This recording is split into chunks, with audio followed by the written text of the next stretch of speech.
یہ اللہ تعالیٰ نے ماں اور باپ دونوں کے مراتب کے بارے میں بتایا اور اپنے محبوب کے ذریعے سے بتلایا کہ عرض کیا گیا رسول اللہ صلی اللہ علیہ وآلہ وسلم مجھ پر سب سے پہلا حق کس کا ہے؟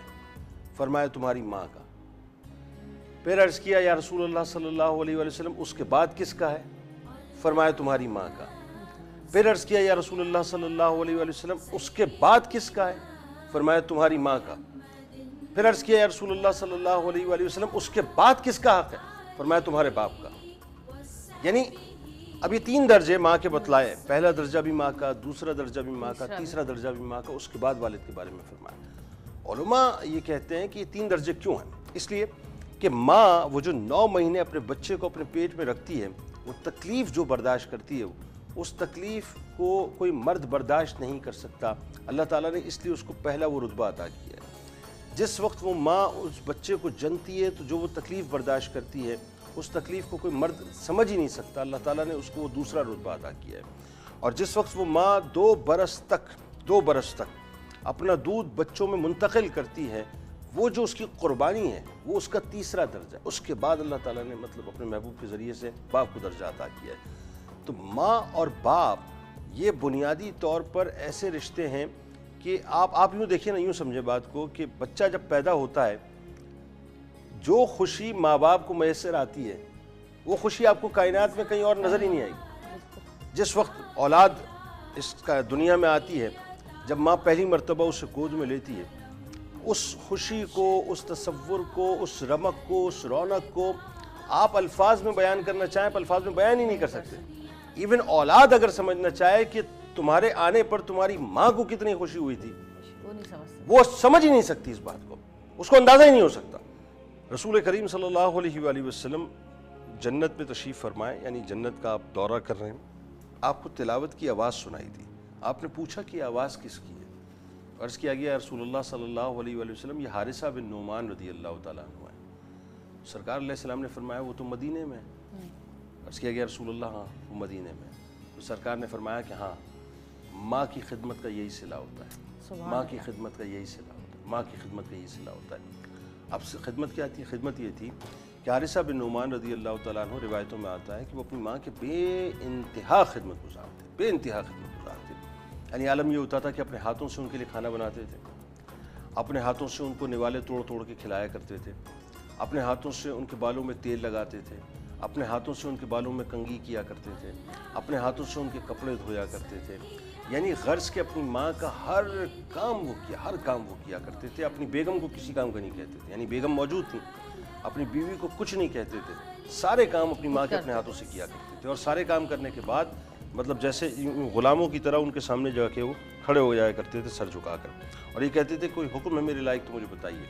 تو ماں اگر کوئی بات کہتی ہیں یا کوئی حکم دیتی ہیں اور اگر ان کو نہ سمجھ آتی، سن نہیں پاتے یا مطلب ان کو ضرورت ہوتی کہ اس کو ریپیٹ کرایا جائے، تو اتنی بھی تکلیف ان کو نہیں دیتے تھے۔ اپنی زوجہ سے جا کے پوچھتے کہ ماں نے کیا کہا ہے مجھے بتاؤ، میں سمجھ نہیں پایا، مطلب اتنی بھی ریپیٹیشن کی جو ہے ان کو تکلیف نہیں دیتے تھے۔ تو اللہ تعالیٰ نے ان کے مراتب کو اتنا بلند کیا کہ وہ مدینے میں تلاوت کیا کرتے تھے اور آواز جنت میں سنائی۔ سبحان اللہ، سبحان اللہ۔ ایک بات موسیٰ علیہ السلام نے اللہ تعالیٰ سے یہ عرض کیا کہ اللہ میرے پڑوس میں کون ہوگا، خواہش ظاہر۔ تو موسیٰ علیہ السلام کو اللہ تعالیٰ نے فرمایا کہ تیرے پڑوس میں فلاں کسائی ہوگا۔ کسائی ہوگا؟ کیوں کسائی کیسے ہوگا؟ اب وہ اس تجسس میں، تو اللہ نے فرمایا جا کے معلوم کر، دیکھ اس کا معاملہ کیا ہے۔ وہ گئے، اچھا انون بن کے گئے، دیکھا کہ کسائی ہے، گوشت کاٹ رہا ہے، گوشت تقسیم کر رہا ہے، بیچ رہا ہے۔ اچھا جی، انہوں نے ملاقات کرنے کے بعد خواہش کا اظہار کیا کہ میں ذرا تمہارے ساتھ جو اپنا تعارف نہیں کرایا، چلنا چاہتا ہوں میں۔ اس نے اپنی دکان وغیرہ بند کی، تھوڑا سا گوشت لیا اور لے کے وہ اپنے گھر کی طرف چلا۔ موسیٰ علیہ السلام بھی ساتھ ساتھ چل پڑے۔ تو موسیٰ علیہ السلام جب ساتھ چل پڑے، گھر پہنچے تو دیکھا کہ ایک بڑھیا جو ہے کٹھیا کے اندر موجود ہے، اور یہ جو قصائی تھا یہ پہلے گھر میں گیا، پہلے جا کر اس نے مطلب جو ہے وہ اپنی بڑھیا کے پاس گیا، ان کو جو ہے وہ اپنا ان کے بال سنوارے، ان کی خدمت کی، ان کے کپڑے درست کیے، ان کے لیے پھر کھانا بنایا۔ کھانا بنانے کے بعد جو ہے بڑے پیار سے اور چاہ سے اس کو نوالے کھلانا شروع کیے۔ تو وہ بڑھیا فرط محبت میں دعائیں دیتی جاتی تھی اس کو کہ دیکھنا تجھے اللہ تعالیٰ موسیٰ علیہ السلام کا پڑوس عطا کرے گا، دیکھنا تجھے اللہ تعالیٰ موسیٰ علیہ السلام کا پڑوس عطا کرے گا، دیکھنا تجھے اللہ تعالیٰ موسیٰ علیہ السلام کا پڑوس عطا کرے گا۔ تو وہ جو دعائیں دے رہی تھی تو وہاں پہ موسیٰ علیہ السلام جو ہے وہ مسکرانا شروع ہو گئے. تو اس قصائی نے پوچھا کہ آپ مسکراتے کیوں ہیں؟ فرمایا جو تیری ماں دعا دے رہی ہے نا میں ہی موسیٰ ہوں. تو میں نے اللہ سے یہ پوچھا تھا کہ اللہ میرے پڑوس میں کون ہوگا، تو مجھے بتایا گیا کہ میرے پڑوس میں تو ہوگا. اچھا ایک اور چیز دیکھی گئی ہے کہ ماں جو ہے وہ اپنے غصے کا اور اپنے پیار کا بھرپور اظہار کرتی ہے. باپ نہیں کرتا. باپ نہیں کرتے. باپ جو ہیں وہ پیار بھی بہت کرتے ہیں لیکن وہ اس طرح سے اظہار نہیں کر پاتے جس طرح سے ماں کرتی ہے. وہ غصے میں بھی ہوتے تو ناراض ہو جاتے ہیں یا کبھی کبھی بول بھی دیتے ہیں، لیکن ماں سارا دن کچھ نہ کچھ بولتی رہتی ہے. تو باپ جو ہے وہ ویسے ہی دل میں اپنے بہت پیار اور وہ اس طرح کی برداشت. اصل میں باپ کا جو معاملہ ہے وہ یہ ہے کہ باپ کا رویہ نرینہ اولاد کے ساتھ اور ہے اور بیٹیوں کے ساتھ اور ہے. بالکل. باپ عموماً اپنے غصے کا اظہار آپ دیکھیے گا کہ لڑکوں پر کر لے گا، لیکن جب بیٹیوں کی بات آئے گی تو بہت سی چیزوں میں جو ہے باپ جو ہے وہ خاموش ہو جاتا ہے. اچھا کیوں خاموش ہو جاتا ہے؟ مجھے ایسا لگتا ہے کہ یہ ظاہر ہے وہ جو ایک تعلق، جو ایک رشتہ رسول کریم صلی اللہ علیہ وآلہ وسلم نے سیدہ کائنات کے ساتھ جوڑا، اور وہ جو ایک وہاں پہ ہمیں یعنی محبت کی معراج کو اگر سمجھنا ہے کہ باپ بیٹی کا رشتہ ہوتا کیا ہے تو ایکچول ہمیں وہاں سے پتہ چلتا ہے کہ سرکار مدینہ صلی اللہ علیہ وآلہ وسلم جب سیدہ کائنات تشریف لاتی تھیں تو آپ فرط محبت میں، فرط شفقت میں ان کے لیے کھڑے ہو جایا کرتے تھے اور ان کا دست مبارک پکڑ کر ان کو اپنی نشست پر بٹھایا کرتے تھے، ان کے دست مبارک پر ان کے ماتھے پر بوسہ دیا کرتے تھے. اور یہی معاملہ ظاہر ہے سیدہ کائنات کا تھا. تو جو باپ کی بیٹی کے ساتھ محبت کا معاملہ ہے وہ انٹائر ڈیفرنٹ ہے. بہت سی جگہوں پہ باپ اظہار بھی نہیں کر پاتا بیٹی کے سامنے تکلیف کیا ہو رہی ہے، پریشانی کیا ہے، کیونکہ وہ اس کا ایک نرم گوشہ اپنی بیٹیوں کے لیے ہوتا ہے. بہت جگہ پہ دیکھا گیا ہے کہ بیٹے جو ہیں وہ ماں باپ کو اکثر بہت زیادتی کرتے ہیں، تکلیف دیتے ہیں، گھروں سے نکال دیتے ہیں، اپنی فیملی، اپنی بیوی بچوں کے لیے ان کو دربدر کرتے ہیں. تو ایسا کیوں ہوتا ہے؟ یہ بیٹے ہی زیادہ کیوں کرتے ہیں؟ دیکھیں پتہ کیا میں آپ کو بتاؤں، یہ تو اتنی خطرناک ترین بات ہے یہ جو آپ فرما رہی ہیں، اور یہ ایسا ہوتا ہے. آپ ایڈی سینٹر چلے جائیے، آپ مختلف جگہوں پہ چلے جائیے، آپ کو بہت سے اولڈ ہاؤسز کے اندر جو ہے ماں باپ ملیں گے اور آپ ان سے پوچھیں کیا ہوا، بیٹے نے جو ہے وہ آیا کہہ کے چھوڑ دیا، آپا کہہ کے چھوڑ دیا، نوکرانی کہہ کے چھوڑ دیا، ڈسون کر دیا، پاگل ہے، دیوانی ہے، مجنون ہے، باپ کو چھوڑ دیا، نکال دیا. جائیدادوں کے لیے کرتے ہیں. یہ ایکچولی مجھے لگتا ہے کہ یہ دو چیزیں اس میں. ایک بات تو یہ کہ آپ یا تو وہ جو والدین ہیں انہوں نے اپنے ماں باپ کے ساتھ کچھ کیا تو اس کے نتائج ان کو جو ہے اپنی اولاد کی صورت میں نظر آ رہے ہوتے ہیں. ایک تو بات یہ ہے کیونکہ یہ مکافات عمل جو ہے نا یہ قدرت کا ایک قانون ہے. اچھا یہ نہیں تو دوسری بات یہ اللہ کی طرف سے آزمائش بھی ہوتی ہے. بھائی نوح علیہ السلام کے یہاں کنعان تھا، وہ ایک آزمائش تھی نوح علیہ السلام کے لیے، تو مقصد یہ ہے کہ وہ ایک آزمائش بھی ہوتی ہے. لیکن اس میں جو سب سے بڑا نقصان ہے وہ اولاد کا خود کا ہے. اولاد یہ سمجھتی ہے کہ میں اپنی بیوی بچوں کو لے کر اپنی زندگی اچھی گزار لوں گا، بظاہر اس کو شاید ہو سکتا ہے دنیا بہتر لگے بظاہر بعد میں لیکن اسے تیار رہنا چاہیے کہ پھر اس کی اولاد جو ہے کسی موقع پہ اس کو عیدی ہوم لے کے جائے گی، اس کو جو ہے وہ اپنا کسی جگہ اولڈ ہاؤس کے اندر جمع کرا کے آئے گی. دنیا تو اس کی خراب ہونی ہے. لیکن یاد رکھیے ماں باپ کے جو دل دکھانے کا معاملہ ہے نا یہ اتنا شدید ترین گناہ ہے کہ اللہ تبارک و تعالیٰ اس کی پکڑ اتنی سخت فرماتا ہے کہ آپ کا تصور ہو کہ جی وہ کیا ہوتا ہے. اور اللہ تعالیٰ دیکھیں بڑی سمپل سی بات ہے، جب اللہ نے فرما دیا تمہاری جنت بھی اور دوزخ بھی، بڑی سمپل بات ہے نا. اس کا مطلب یہ ہے جو چاہے چن لیں، جو چاہے چن لیں. بھائی اللہ نے فرمایا، اللہ کے محبوب نے فرمایا، تو یہ بات ہمیں سمجھ میں آ جانی چاہیے کہ اپنے محبوب کے ذریعے سے ایک بات اللہ تعالیٰ نے فرما دی. اب یہ بڑی اسٹیمپڈ بات ہے، اس میں کوئی دوسری بات ہی نہیں ہے. اب چاہو تو ان کو اپنی جنت بنا لو، چاہو تو دوزخ بنا لو. خدمت کرو گے جنت بن جائے گی، قریب رکھو گے جنت بن جائے گی، پیار کرو گے جنت بن جائے گی، دعائیں لو گے جنت بن جائے گی، ان کی دستبوسی کرو گے جنت بن جائے گی، ان کا خیال رکھو گے جنت بن جائے گی، ان کو سینے سے لگا کے رکھو گے جنت بن جائے گی، ان کے لمس کو محسوس کرو گے جنت بن جائے گی، ان کو مسکرا کر دیکھو گے جنت بن جائے گی، ان کو فوقیت ہر رشتے کے اوپر دو گے اللہ تعالیٰ جنت بنا دے گا. اور آپ ان کو ڈسون کرنا شروع کر دیں، دوزخ بنانا شروع کر دیں. آپ ان کو نفرت سے دیکھنا شروع کر دیں، دوزخ بنانا شروع کر دیں. آپ ان کو جو ہے حقارت سے دیکھنا شروع کر دیں، دوزخ بنانا شروع کر دیں. آپ ان کو جو ہے دھتکارنا شروع کر دیں، دوزخ بنانا شروع کر دیں. آپ ان کو گھر سے نکال دیں، دوزخ بنانا شروع کر دیں. آپ ان کو جو ہے پریورٹی نہ دیں، دوزخ بنانا شروع کر دیں. آپ ان کو جو ہے وہ آپا آیا ماسی کہہ کر جو ہے وہ کسی اولڈ ہاؤس میں جمع کرا دیں، دوزخ بنانا شروع کر دیں. آپ ان کا دل دکھانا شروع کر دیں، دوزخ بنانا شروع کر دیں.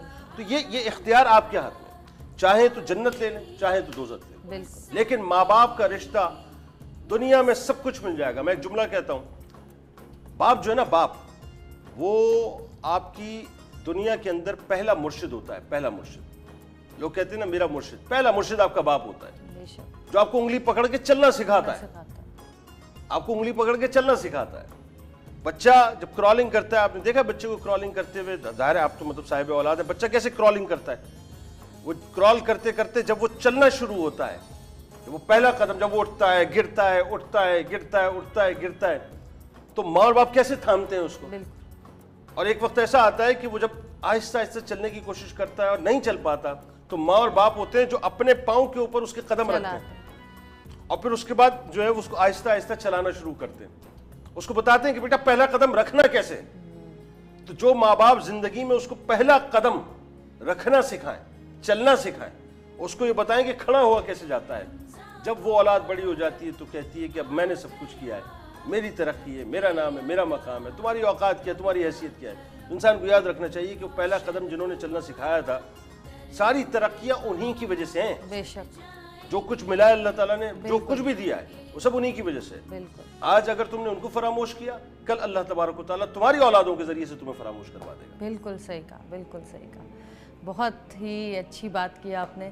اور اللہ پاک ان تمام لوگوں کو جو کہ اپنے ماں باپ کا حق ادا نہیں کرتے، ان کے ساتھ زیادتیاں کرتے ہیں، اللہ پاک ان سب کو ہدایت دے اور ہمیں اپنے ماں باپ کے سائے میں رکھے. کیونکہ ماں باپ جب تک زندہ ہیں، جب تک ہماری زندگیاں جو ہیں وہ ان کی دعاؤں سے جو ہے دعاؤں سے جو ہے دعاؤں کے سائے میں ہیں.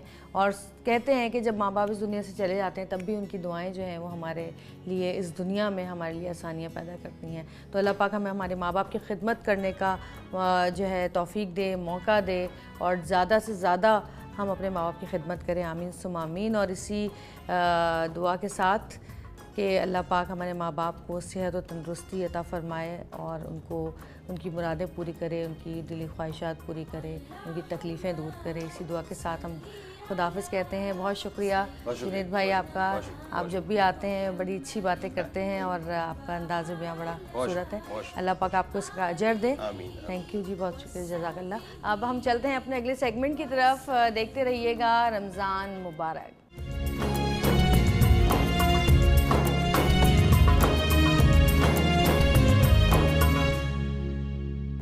یا رب میں گناہگار ہوں، توبہ قبول ہو، اسیاں پہ شرمسار ہوں، توبہ قبول ہو، جاں سوز و دل فگار ہوں، توبہ قبول ہو، سر توبہ کے سار ہوں، توبہ قبول ہو، توبہ قبول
قبول ہو، میری توبہ قبول ہو، توبہ قبول ہو، میری توبہ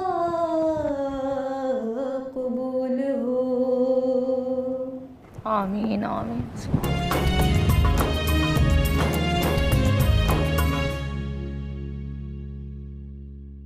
نحمد و نصلی علی رسولہ الکریم، اما بعد فاعوذ باللہ من الشیطان الرجیم، بسم اللہ الرحمن الرحیم.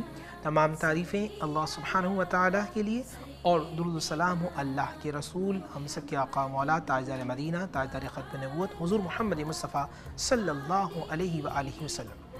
فی زمانہ ایک بہت بڑا ایشو ہے، وہ ہے بندش کے معاملات ہوتے ہیں، جادو کے معاملات ہوتے ہیں. حسد کی وجہ سے لوگ کبھی کسی کاروبار پر بندش کرا دیتے ہیں، چلتا ہوا کاروبار نیچے آنا شروع ہو جاتا ہے، اس میں ایک نصیبت کا بھی معاملہ ہوتا ہے. مگر آج ہمارا فوکس ہے وہ جادو کے حوالے سے. قرآن مجید فرقان حمید میں بھی ہے جادو کا ذکر، وَيُعَلِّمُونَ النَّاسَ السِّحْرَ. قرآن مجید فرقان حمید سورہ بقرہ کی آیت ہے. تو اس کی کاٹ میں کیا کرنا ہے، جس طرح میں نے پہلی بار کیا تھا آپ سے کہ آپ کو باوضو رہنا ہے. یاد رکھیے گا، آپ جتنے پاک صاف رہیں گے قلبی طور پہ، روحانی طور پہ، آپ شیاطینی طاقتوں سے اتنا ہی دور رہیں گے. جادو ہمیشہ خبیث جنات کے ذریعے کرا. جادو کی دو قسمیں بیسیکلی، ایک تو سفلی ہے اور ایک علوی ہے. علوی وہ ہوتا ہے جو سیاروں کی مدد سے کیا جاتا ہے، اور سفلی وہ ہوتا ہے جو خبیث جنات کی وجہ سے ہوتا ہے. تو وہ شخص جو باوضو رہتا ہے، نماز کا پابند رہتا ہے، اس پہ جادو کا اثر کم ہوتا ہے. جادو کے اثر کے لیے یہ ہے کہ اس کی کاٹ کے لیے روزانہ 41 مرتبہ 41 ٹائمز آیت الکرسی پڑھنی ہے. 11 دن، 21 دن یا 41 دن آپ انشاءاللہ آیت الکرسی کا ورد کریں تو جادو کے جو معاملات ہیں انشاءاللہ اس چیز سے ختم ہو جائیں گے. اور جادو سے بچنے کے لیے بہترین چیز سورہ بقرہ کی روزانہ تلاوت. اکثر لوگ کیسٹ لگا دیتے ہیں یا کسی کو بلاتے ہیں اور کہتے ہیں کہ جی آپ پڑھیں. قرآن مجید فرقان حمید میں اللہ فرماتا فَاسْكُرُونِي أَذْكُرْكُمْ، بس تم میرا ذکر کرو میں تمہارا ذکر کروں. تو آپ سورہ بقرہ خود پڑھیں، 1 رکوع پڑھیں، 2 رکوع پڑھیں، 3 دن میں ختم کر لیں، 7 دن میں ختم کر لیں، مگر خود پڑھیں. اللہ سے دعا مانگیں، اللہ تعالیٰ ہم سب کو یہ خطرناک جو روحانی مرض ہے اللہ تعالیٰ ہم سب کو اس سے محفوظ فرمائے، اور سورہ بقرہ اور آیت الکرسی کی برکت سے اللہ تعالیٰ ہم سب کو جادو سے محفوظ فرمائے.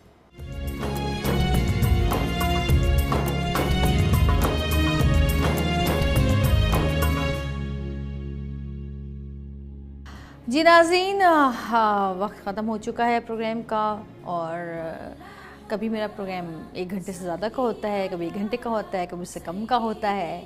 لیکن یہ آزادی ہے نا مجھے، کیونکہ ہم چینل پہ کام نہیں کرے تو ہمیں آزادی ہے، ہم کتنا لمبا پروگرام بنائیں، کتنا بڑا بنائیں، کیا کہیں کیا نہ کہیں. چینل پہ تو بہت پابندیاں ہوتی ہیں اور بہت وقت کی کمی ہوتی ہے. تو ہاں، میری کوشش یہی ہے کہ میں اچھی باتیں آپ سے کروں. اور ویسے تو ہم نارمل ہزاروں باتیں کرتے ہیں، لیکن اللہ کا ذکر کریں تو اللہ پاک خوش ہوگا یقیناً، اور ہم پر اپنی رحمتیں برکتیں نازل فرمائے گا. تو انشاءاللہ تعالیٰ کل ایک نئے ٹاپک کے ساتھ آپ سے ملاقات ہوگی. اور دیکھتے رہیں میرا یوٹیوب چینل، سبسکرائب کریں، باقی لوگوں کو شیئر بھی کریں، میری ویڈیوز کو لائک کریں، اچھے کمنٹس اپنے دیں. اور ہاں، کبھی کبھی انسان سے غلطی ہو جاتی ہے، کوئی لمحہ معاف کرنا تو بتبا، کبھی کوئی منہ سے غلط حدیث نکل جاتی ہے، کبھی کوئی غلط بات نکل جاتی ہے. انسان خطا کا پتلا ہے، بھول جاتا ہے کبھی کبھی، اور کیمرے کے آگے تو ویسے ہی انسان بہت ساری چیزیں بھول جاتا ہے. کبھی کیمرے کے آگے کھڑے ہو کے دیکھیے گا آپ لوگ. تو اگر مجھ سے کوئی غلطی ہو گئی ہے، یا میرے یہاں پہ آنے والے لوگوں سے، مہمانوں سے کسی بھی چیز میں کوئی غلطی ہو گئی، کوئی لفظ کی آگے پیچھے کوئی ہو گیا ہو، تو اس کے لیے میں اللہ پاک سے معافی مانگتی ہوں، اور آپ لوگوں سے بھی معذرت چاہتی ہوں کہ یقیناً برا لگتا ہے، غلطی ہو جاتی ہے، لیکن انسان ہے، کبھی کسی سوچ میں ہوتا ہے، کبھی کسی مسئلے میں ہوتا ہے، تو غلطیاں انسان سے ہو جاتی ہے، کبھی زبان پھسل جاتی ہے، کبھی اس کو پتہ ہی نہیں ہوتا کہ اس نے کیا غلط لفظ بول دیا ہے. تو اس کے لیے، ان چیزوں کے لیے آپ ہمیں معاف کر دیجیے گا. اور انشاءاللہ کل پھر آپ سے ملاقات ہوگی. دیکھتے رہیے گا. رمضان مبارک. Allah shower your blessings and peace upon our Prophet Muhammad and upon his family and upon his companions.